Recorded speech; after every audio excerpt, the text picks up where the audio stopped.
दैबानानिफ्राय रैखाथि मोननो बान्दो थेनाय हाबा मावदों बिना गयारिया। नंगौ, UPPL राजखान्थि हान्जानि गुबुन सासे नेहाथारि आइजो दैदेनगिरि बिना गयारिया रायजोफोरजों लोगोसे थाना हाबा मावदों। चिरां जिल्लानि 14 नं निसिमा बियाबनि माखासे गामिफोरा दैज्लां बोथोर सफैयोब्ला दैबानाजों मोगा-मोगि जानांगौ जायो। निसिमानिनो बेथिनि ओनसोलनि माखासे गामिफोराव दैनि खुरखानायखौ होबथानो राहा लादों आइजो दैदेनगिरि बिना गयारिया।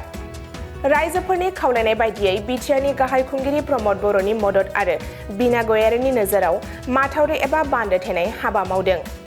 गाव गावनि बारि बागान धोन सम्पति रैखा खालामनो खौसेयै हाबा मावदों थागिबि रायजोफोराबो। मख'नो गोनांदि नसुंसे हादर भुटाननिफ्राय बोहैबोनाय दैया बे ओनसोलनि थागिबि सुबुंफोरनि थाखाय जिंगानि गुबै जाहोन जानानै दङ।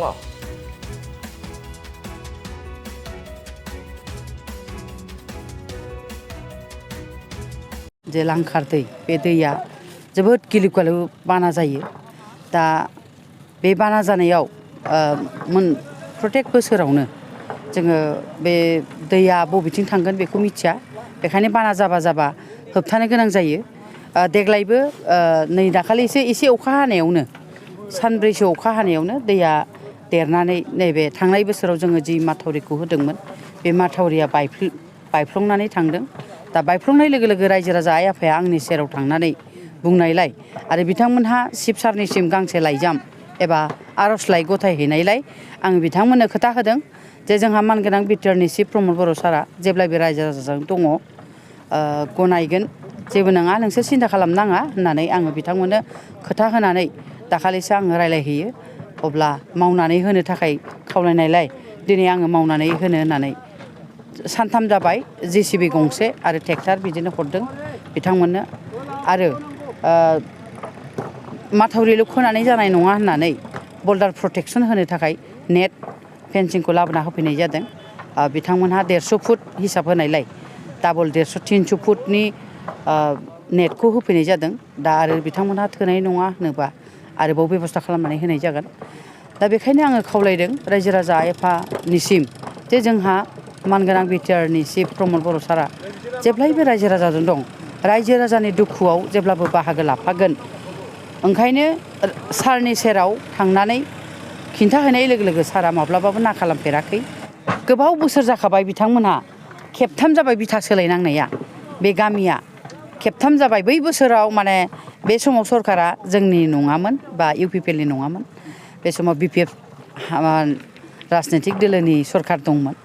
नाथाय बिथांमोनहा खेबथाम बिथा सोलायनानै दायो दङ। जिख्लाबसे हा बायनानै थाहैदों। सोरहाबा 1.5 बिगा, आधा बिगा, 1 बिगा हा बायनानै दंहैयो। बिथांमोनहा बेयावनो रायजो जागासिनो दङ।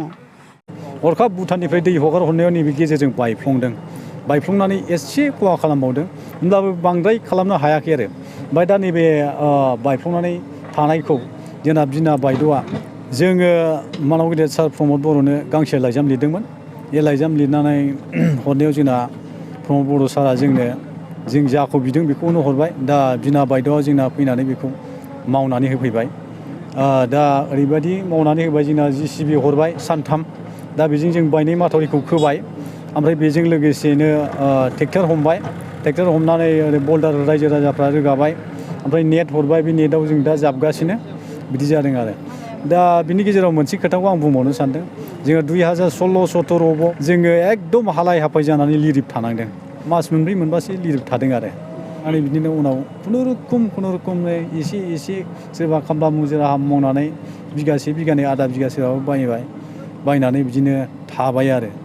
दा बिदिनो खुनुरुखुम सोलिबोदों। दा बिनिखायनो जोंनाथ' नैबे थोजासे नंखाया माथावरिया। दा बाना फैयोब्लानो जोंबो बुंनो हाया मा जागोन। जों ओरैबायदि साबायखर बावगोन, मानो होनना बुङोबा जों ओरैबायदि गोजोननाय दङ। बिनिफ्राय बेफोरबायदि होबथानायजों बोरैबा एसे दाननो हायोबाथाय हाखायो। दैया दस्राजों ब्लड थाङो आरो। ओमफ्राय एसे थांबाथाय बियो जेनेबा बाना खनथाम खनब्रै खनबाखौ बासायनो हायो। होमबा बेसेबां बासायनो हाबानो जोंहा जथेस्थ' जायो आरो।